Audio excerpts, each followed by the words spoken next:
A second place finish and a cup final has the football world speculating as to what signings Manchester United need to make to close the gap. But regardless of who United sign, the team will need to improve tactically to move from the middle lane to serious challenges. Here are my suggestions on what we need to improve on. In the 2021 season, United failed to score in 8 Premier League fixtures and scored no more than 1 in a further 10 games. It's a shocking stat to have averaged half a goal a game in 18 Premier League matches. To increase our points total, we need to create more big chances to score more goals. This is how we can do it. Let's go to the whiteboard. Due to a static front line and Fred and McTominay playing shoulder to shoulder in the double pivot, too often last season, United with the ball were too flat. Consequently, United lacked depth in their attacking patterns, creating big gaps between the midfield and the front line, which made it difficult for United to play through the lines. And this is when Fernandes goes looking for the ball, taking himself out of the danger zone. This is a screenshot from the first half of the away fixture against Tottenham. United's front line is just standing against Tottenham's back line, with Fred and McTominay also in a straight line. Due to the lack of depth in this attack, we have this huge pocket of space unoccupied, either from midfield runners or someone dropping in from the front line, making forward progression difficult. And we have Fernandes in this deep position trying to get something going. Next season with the ball, I would like to see the double pivot play off each other to create a forward passing option out of the middle third to break the opposition's midfield defensive line. To supplement this, I want to see Fernandes hold his position between the lines more. It will mean less touches for Fernandes, but if we can break the opposition's midfield defensive line with our double pivot playing off each other, it should enable us to get the ball to Fernandes more in the final third, reducing his need to drop deep to get possession of the ball. Throughout the 2021 season, United were guilty of moving the ball far too slowly, taking too many touches, and not switching the ball out to the flanks quickly enough.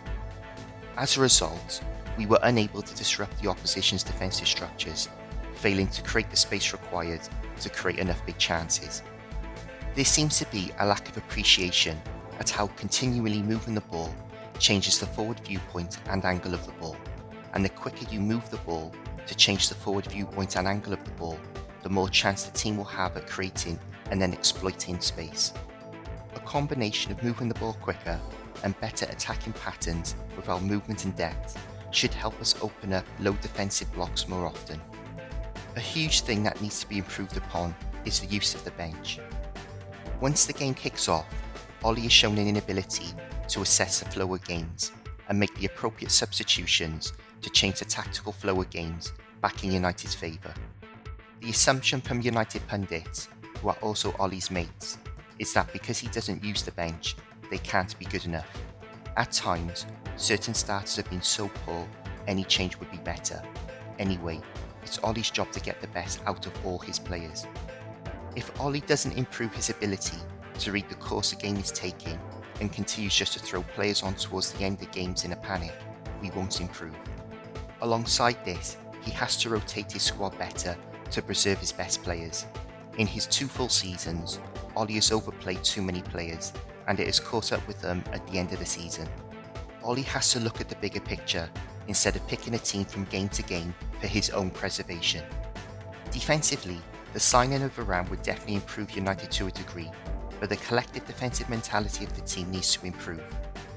When defending wide areas, Shaw and Wan-Bissaka are excellent one-on-one defenders, but when sides overload the flanks, they expose the laziness of United's wide players in not getting back.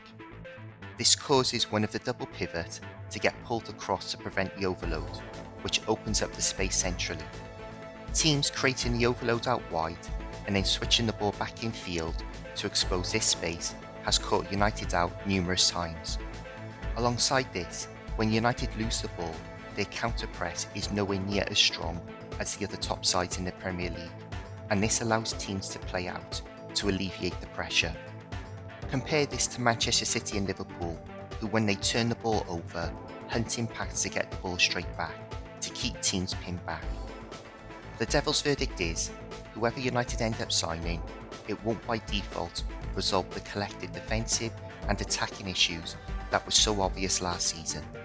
Ollie has had 2.5 years and spent the best part of 300 million. We haven't got out of the group stages of the Champions League, got anywhere near Jose's 81 points in his last full season, and still hasn't won anything.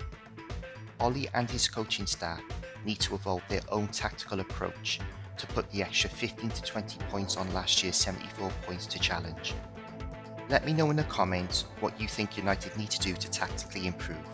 Thank you for watching, and please like, subscribe and share, and I'll see you in the next video.